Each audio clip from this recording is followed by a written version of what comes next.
Now, the question is, which are the best or top metrics to track in Google Ads? Now, if you've run Google Ads campaigns for some time and you've been monitoring performance, you will know there are some metrics in there that you will see that tell you how your campaigns are performing or what's going on with your visitors, what's going on as people go on Google and look for your products or services. So we need to be able to identify the best ones. There are some which are standard for every industry that really everybody should be tracking, but there are some for specific industries. For example, if you're an e-commerce business, purchases is going to be very important. So sometimes you can see that in Google Analytics, but not important for a service business or lead generation business or something like that. So you need to be able to pick the ones that make sense for you. So I'm going to show you in my account some of the metrics that are very popular, some of the ones that you may consider tracking or including in your list of metrics to track. Ultimately, there are some metrics that are key to the success of your business or your organization. Those ones you need, and I'll show you briefly. So the first one I would say is impressions, because impressions really tells us what's going on Google. So if you see an impression in your report, it means your ad has been visible. Someone has searched and your ad has been visible in the search results. So this one is a very important one to track and see what's going on. In fact, you will see or have problems if you find your impressions are dropping or they're very low.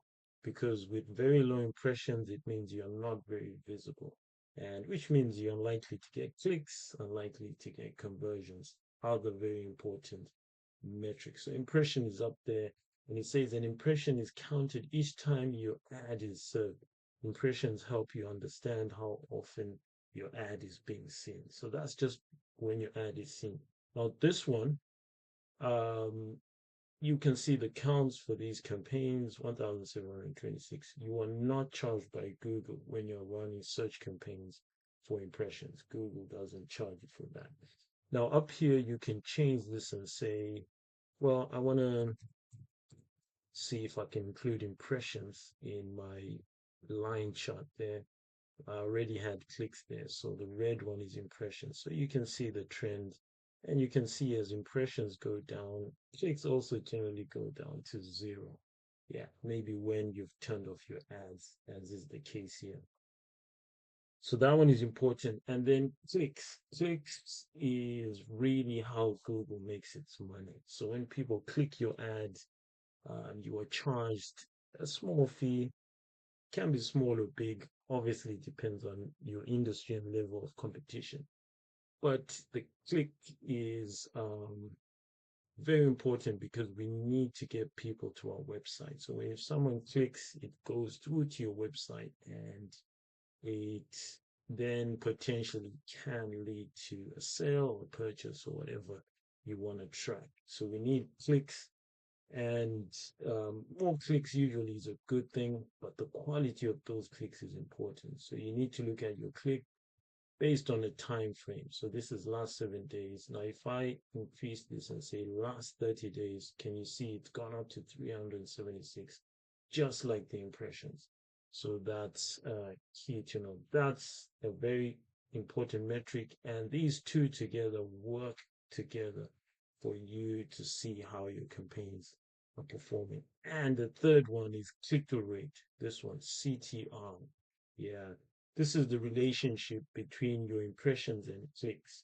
So if you, as it says, your click-through rate measures how often people click your ad after it's shown to them. Yeah. So if your ad is shown, which is impression, and then someone clicks, that then calculates the click-through rate. So for example, if your ad is seen 100 times, 100 impressions, and is clicked 5 times, so that's a 5% click-through rate. And you can see right here we had a 5.21%. So click-through rate is important to see and track and for you to know what's going on. The fourth one, which is key, and I'm here looking at the campaign level. You can see this for ad groups, keywords, search queries, and so forth. The average cost per click, so $10.53 for these keywords. And this will depend because Google search is an auction system. So there are other advertisers on the search results. What they bid determines what you will pay and what they will pay to maintain whatever positions you have. So this always quite a good thing to try and reduce your cost per click. I won't go into how you do that. I've got other videos, but there are actions you can take to reduce your cost per click without affecting performance in other areas. So that's something to look out for.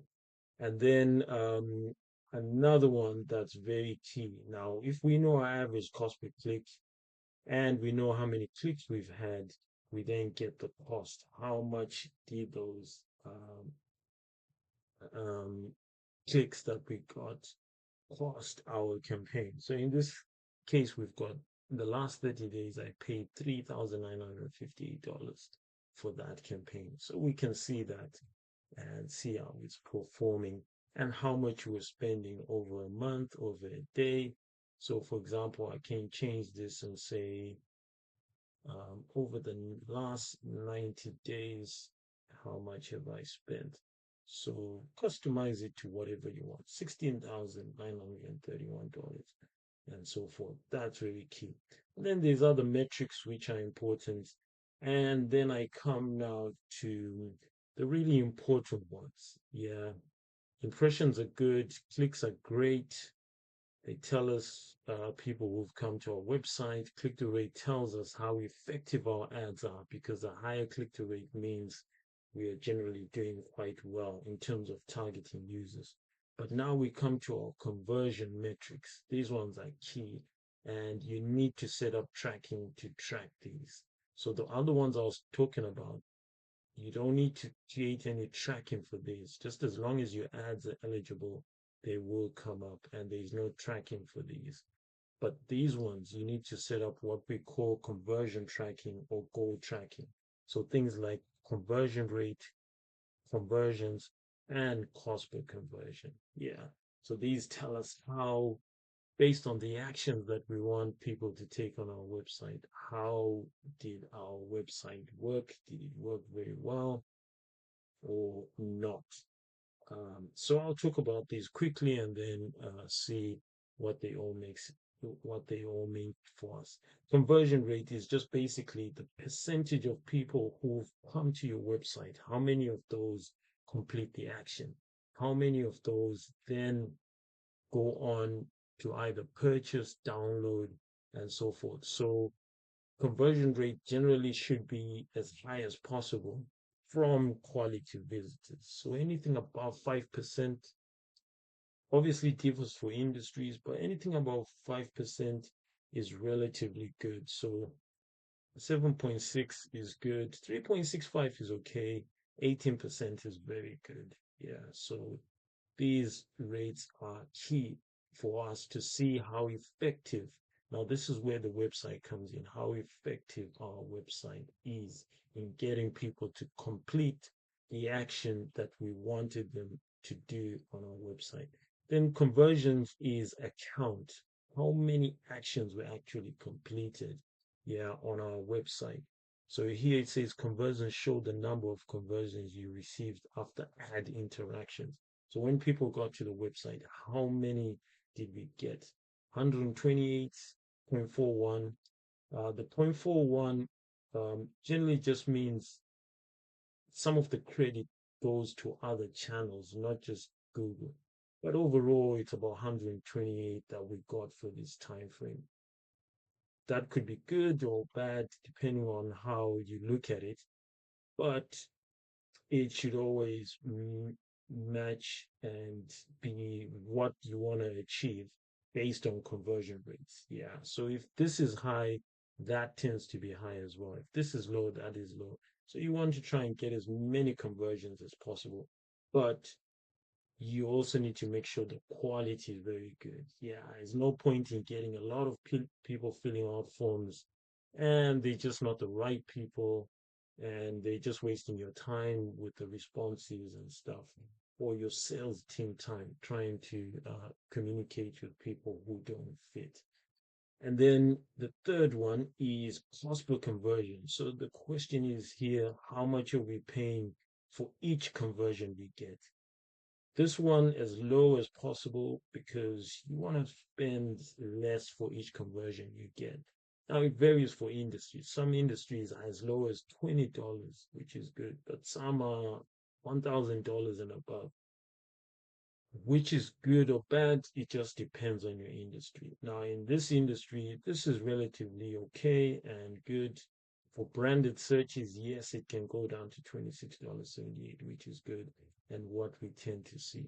So you need to take action to improve this metric, and it's a very important one. So make sure your website converts well and is good. It obviously ties in well with these other ones and shows you how overall you're working for your conversions. You can change any of these metrics, put any and exclude any by going to columns, modify columns, and then it will show you in various categories different metrics that you can track. Some of them are available at the keyword level because they relate to that. So you can see performance metrics, interactions, engagements, invalid clicks, interaction rate. Some of them are similar to each other, like interaction rate and click-through rate are it's similar, but depends on the type of campaigns you're running. So you can see all of these. Yeah. And just only add the ones. So if you think that one is good, you can select it. Then it comes up on this list, this side. There it is. And then you apply. Then it will show in your table. So I'll remove that and it comes off there. So many different metrics really depends on what you want to do. But conversion ones are always to us very important because if people come onto a website and they don't convert, not going to be advertising very long because it won't be worth it, and we generally won't achieve whatever we're looking to achieve. So those are some of the top metrics to check in Google Ads. Reach out to me if you've got any questions. Please subscribe and leave a comment, and I will respond to you and answer your questions.